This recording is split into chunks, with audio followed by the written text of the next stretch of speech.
It's hard to believe this tranquil cloud forest in western Colombia was once under siege. Much of Colombia's tropical forest served as a refuge to armed groups for decades. Now, with some stability in the region, this forest has become more accessible over the past 10 years, offering scientists a new perspective into the world's tallest palm. Wax palms are incredible organisms because they can grow to be very tall, but they're not trees. So they don't have wood in their stems.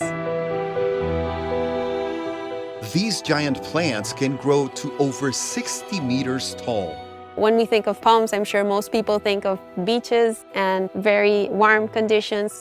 Wax palms like cooler environments, cloud forests on slopes, and high elevation systems.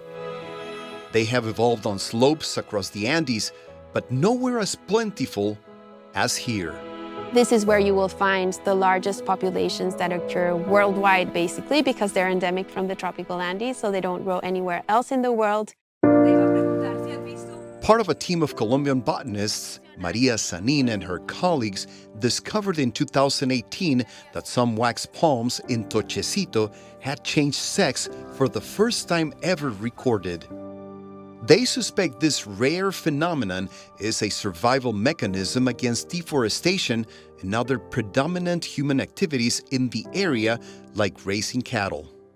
The main conservation problem for wax palms is that they don't have places to grow in. Like, they need forest cover. The problem now is that many of these forests have been transformed or have been cut down and transformed into pastures. And this is what is worrying us right now, is that many of their populations are smaller and smaller.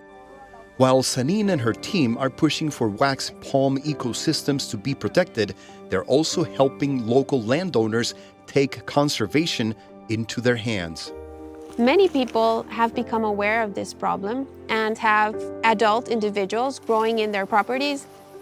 So they're collecting the fruits and germinating the fruits under shade, taking care of the juveniles while they're most vulnerable to herbivores and to sunlight, and then bringing these palms to different systems where they can be protected.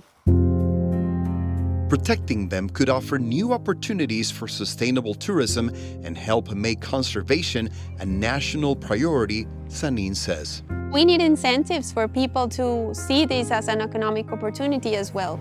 Not just in Cocora, because the palms of Cocora are growing older and older and will tend to die in this century. But I think the potential for this to grow is there, but it hasn't been developed yet.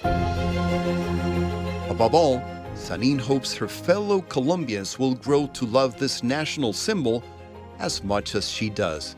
I think as Colombians, we grow hearing or overhearing sometimes that Colombia is a very biodiverse country. And I think the wax palms generate this unique environment and landscape that could help us define what we are and what we have to offer.